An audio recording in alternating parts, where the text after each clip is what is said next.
আমি শুরু করব সুব্রতবাবু আপনার কাছ থেকে।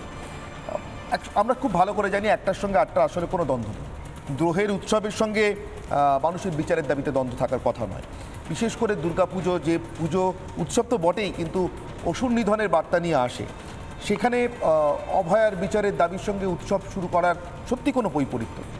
বন্যাত্রাণে দুর্গত মানুষের পাশে দাঁড়ানোর জন্য বন্যাত্রাণ নিয়ে যাওয়া এবং অভয়ের বিচারের দাবি জানানো সত্যি কোনো বৈপরীত্য নেই। কিন্তু এই বৈপরীত্যটা বারবার তৈরি করার চেষ্টা করা করছেন রাজ্যের মুখ্যমন্ত্রী বা তার দল।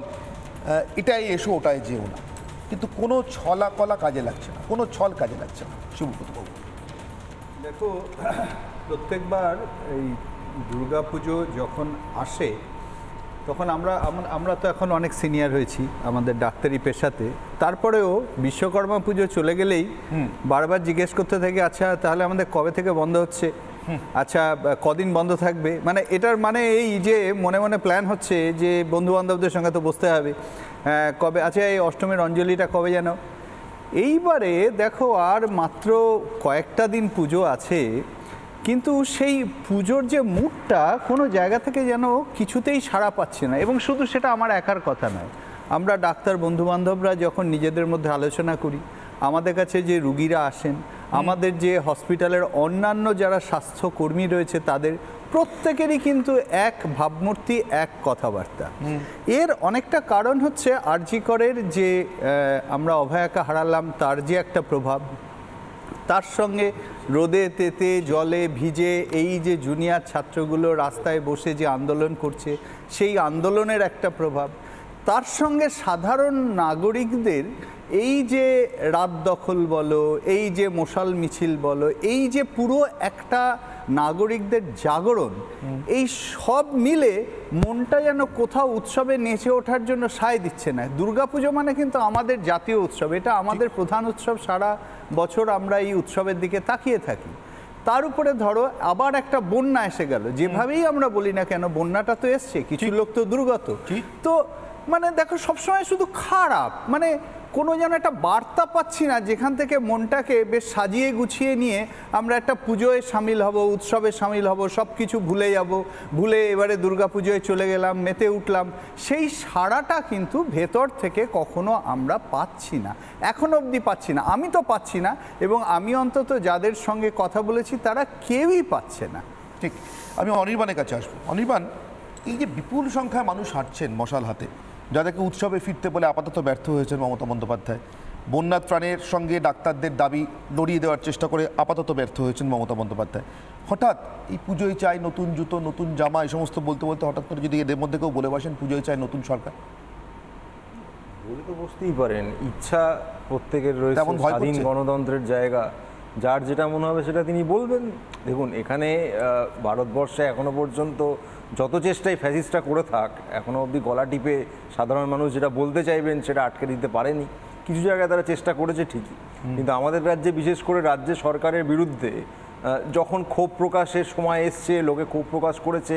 এখন আপনারা যেমন দেখাচ্ছেন, সেখানেও অনেকে রাজ্য সরকারের বিরুদ্ধেই ক্ষোভ প্রকাশ করছে।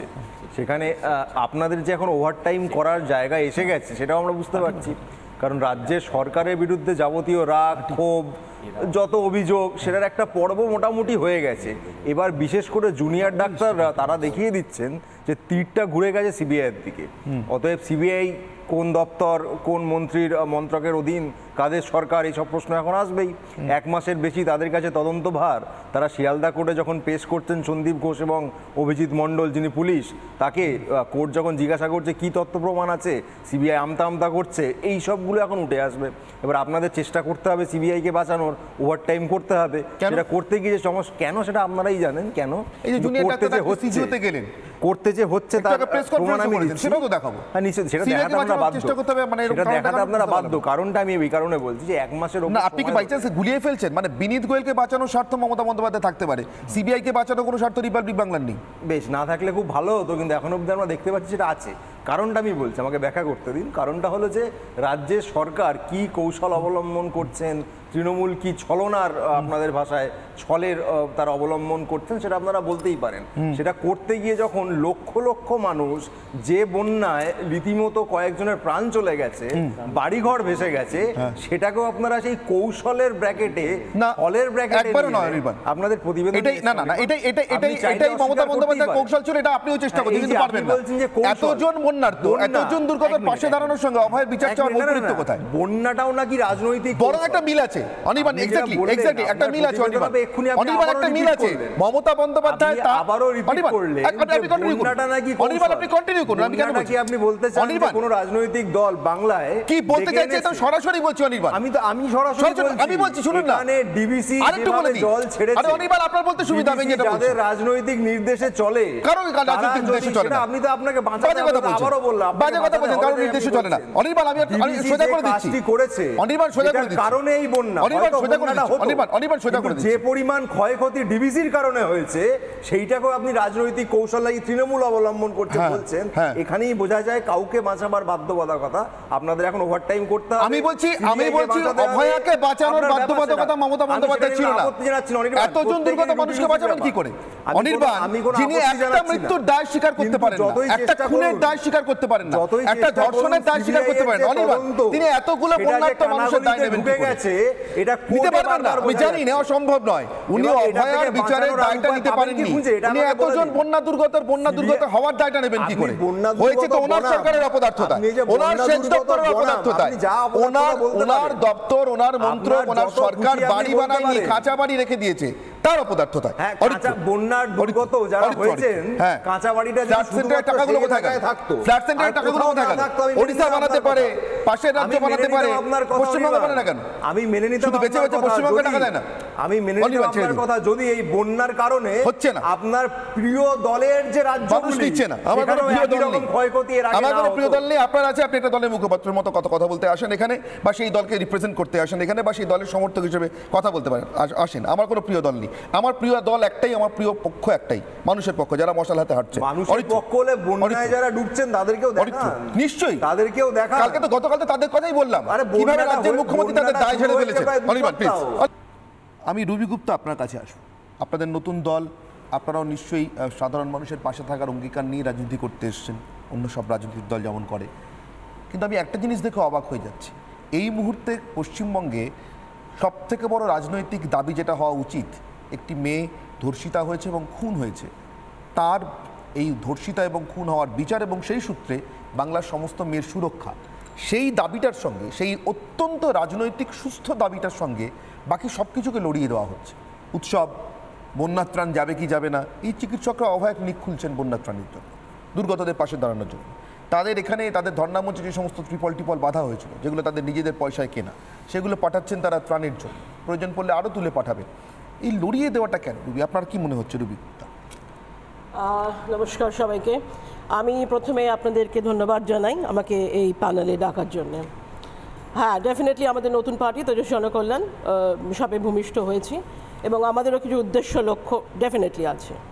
Coming back to year point, আপনি যেটা বলছেন, আজকে যে পরিস্থিতি পশ্চিমবাংলার, আমরা সবাই জানি চতুর্দিকে আগুন জ্বলছে, আজকে মশাল জ্বলছে, সেটা যেরকম আরেকজন কো প্যানেলস বললেন সেটা প্রতীকী হতে পারে, ডেফিনেটলি সেটা প্রতীকী, বাট আগুন জ্বলছে চতুর্দিকে।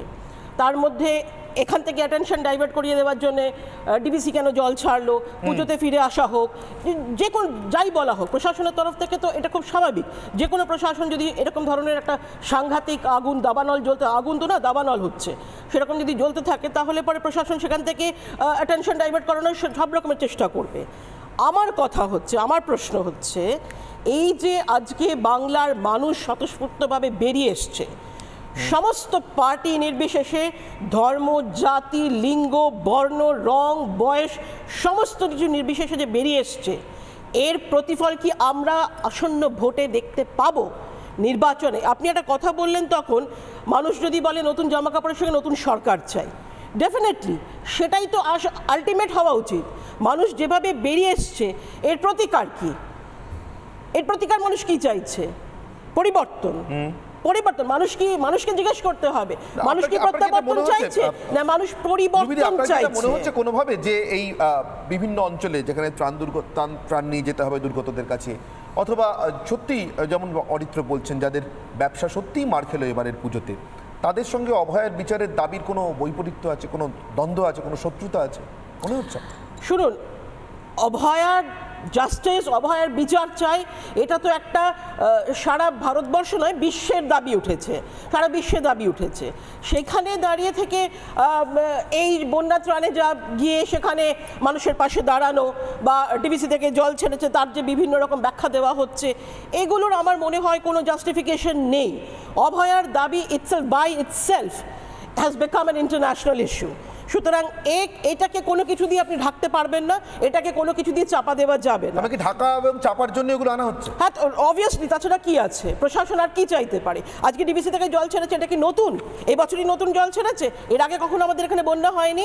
তাহলে ঘাটাল মাস্টার প্ল্যান নিয়ে এটি জাস্ট ভোটের আগে, বিধানসভার আগে যে এত বড় বড় কথা ওখানকার সাংসদ বললো, তাহলে সেগুলো কোথায় গেল? আর সাংসদ কোথায়? এই যে এত এইরকমভাবে যে বন্যা হচ্ছে, মানুষের যে এইরকম দুর্গতি দুর্দশা, সাংসদকে কি আমরা দেখতে পেয়েছি? আমি দেখতে পাইনি। আপনারা যদি দেখতে পেয়ে থাকেন বা বাংলার মানুষ যদি দেখতে পেয়ে থাকে সেটা আলাদা, বাট আমি কিন্তু দেখতে পাইনি। আমি সর্বক্ষণ টিভিতে চোখ রাখি, সেখানে আমি দেখতে পাইনি। তাহলে তারা কোথায়?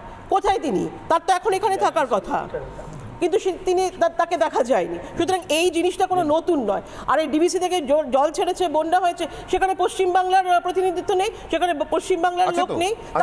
তাহলে তাদের সঙ্গে কেন মুখ্যমন্ত্রী কথা বলছেন না? মুখ্যমন্ত্রী জানতেন না যে এরকম ডিবিসি থেকে জল ছাড়ে? এটা প্রত্যেক বছরেরই গল্প, এ কি আজ এবার নতুন নাকি?